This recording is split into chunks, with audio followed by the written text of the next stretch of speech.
Hello and welcome to Times of Nigeria Weekly Rundown. I am Naomi Effiong and here are the stories making the rounds this week. In the news, we begin with a security alert gripping the southwest. Fear has swept through Oko Town in Oyo State as schools record dangerously low attendance following rumors of a planned bandit attack on schools and neighbouring communities. Although security operatives have been deployed, residents are urged to stay calm as authorities work to restore confidence. Still on security, in Nasarawa State, police dismantled a human trafficking syndicate. They rescued 30 Malian nationals held against their will as acts, who are now being processed for prosecution under Nigeria's anti-trafficking laws. Turning to justice, a Lagos court has handed down a life sentence to school proprietor Mr. Benson Arinze after he was found guilty of sexually assaulting a 6-year-old pupil. In politics, the 2027 race is heating up fast. The Nigeria Democratic Congress named former Anambra Governor Peter Obi as its consensus presidential candidate and cleared to contest in the presidential primaries of the party. On behalf of the party, on behalf of the national chairman and every member of the party, I hereby present to you officially your nomination form. This nomination form is, the serial number is 001 and it is done for a purpose. This is to satisfy that following the screening of the presidential aspirants of the Nigeria Democratic Congress, NDC, Excellency.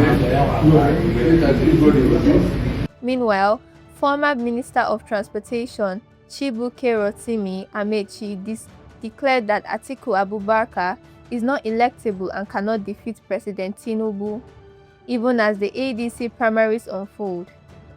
Adding to the political conversation, uncertainty still surrounds whether Vice President Kashim Shettima will retain his spot on the presidential ticket, as no official decision has been made. President Tinubu, for his part, has ensured NADECO members that key governance demands will be addressed if he secures a second term in 2027.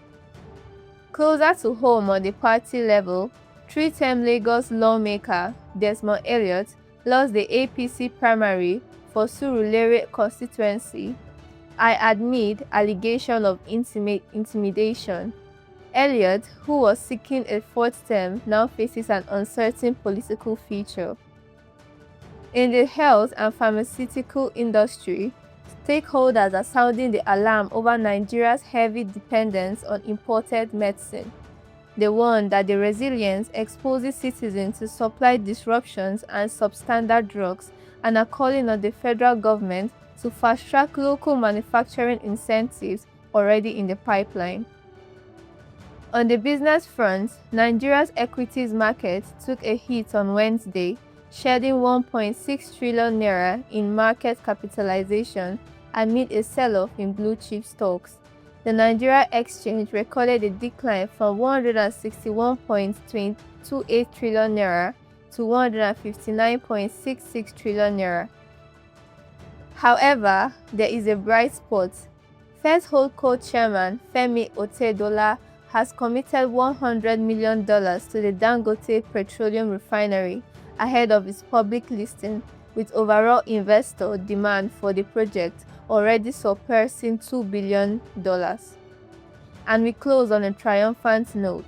Arsenal are Premier League champions. 22 years after their last title, the Gunners have ended their long wait, clinching the crown before their final fixtures, a historic moment reminiscent of the legendary 2003-2004 Invincible era. That is the weekly rundown for today. Stay tuned to Times of Nigeria for more updates. I remain Naomi Effiong.